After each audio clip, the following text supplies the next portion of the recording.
there will be more than 2 billion new inhabitants in developing world cities over the next 40 years.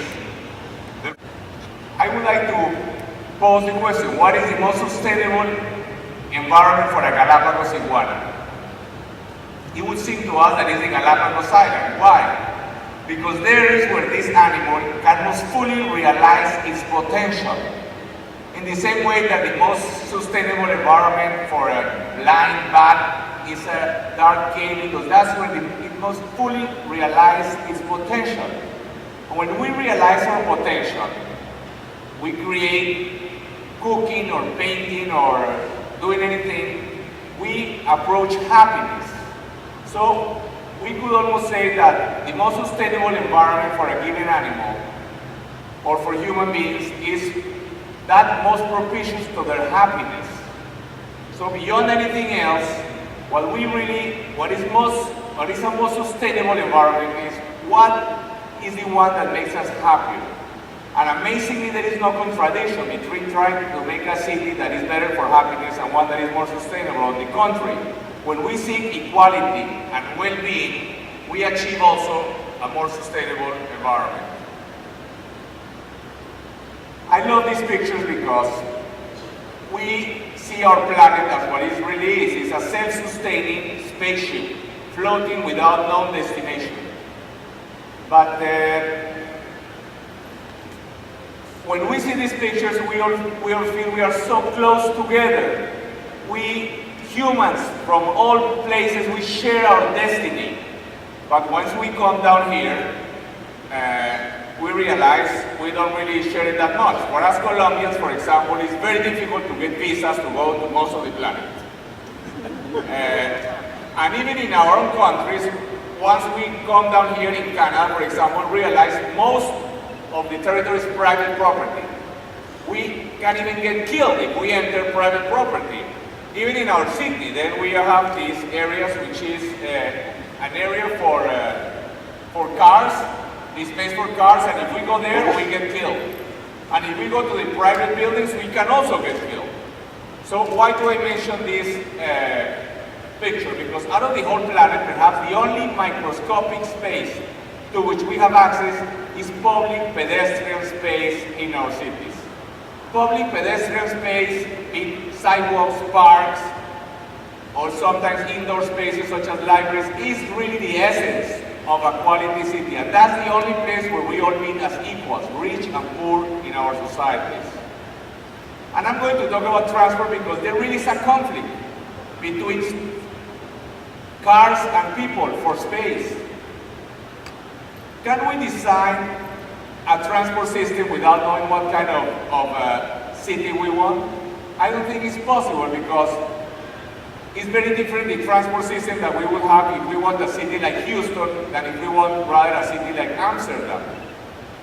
But even before we know what kind of city we want, we almost have to know how do we want to live, because really a city is only a means to a way of life. Therefore, actually, when we begin to talk about transport, we get to something that is much closer to religion than to transport engineering. At any rate, we are not going to ask a transport engineer how should we live to be happier. So, when we are going to design a city, really what we are trying to do is, what is it that we can make to have a happier life? Public space will make us happier. Transport is something that we can have great transport that is necessary, but it's just a necessity. What is a good city then? There are many possible answers, but I like one very much. Is a good city is one where people want to be out in public spaces, not inside a shopping mall, not inside their homes, but this is a Jan Gehl, a wonderful Danish urbanist, makes this type of proposition. One that would take care of some needs. For example, we need to walk. We could survive inside an apartment all our lives, the same way a bird survives inside a cage. But one suspects this bird will be happier flying free in a cage the size of this great building, and even happier flying free. In the same way, I'm sure we would be happier in a 10-meter wide sidewalk than in a 2-meter wide sidewalk. And here we begin to get into trouble. because as it has to do with many other things in cities, there are no mathematical formulas. There is not a mathematical or technical formula that will tell me what the right width for a sidewalk is.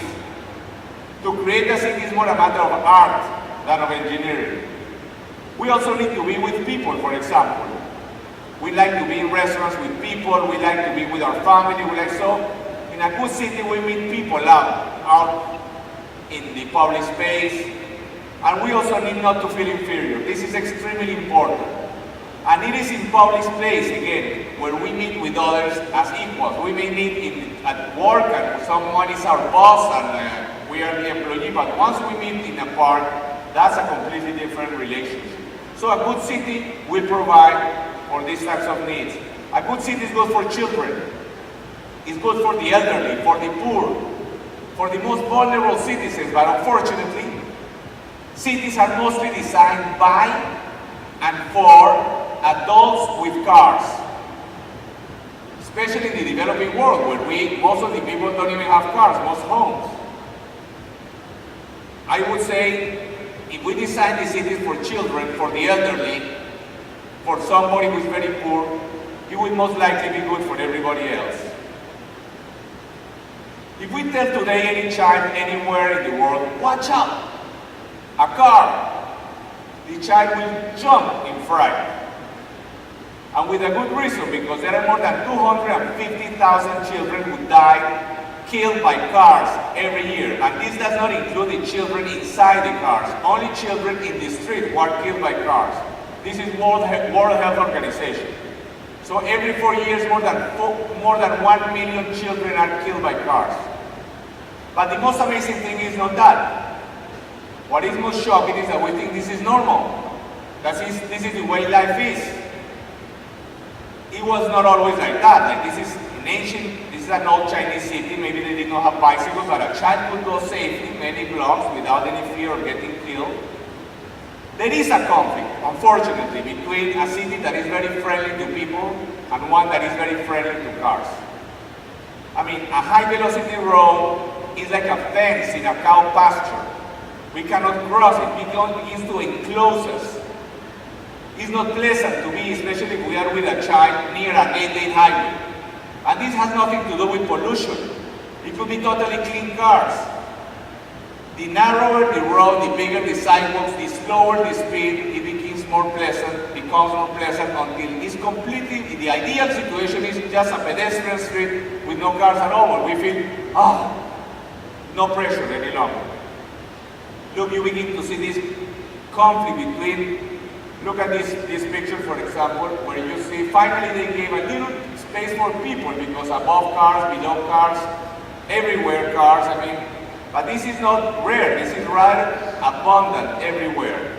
I would say that a measure for anything to be done in a city is, does it make the space around it better for pedestrians?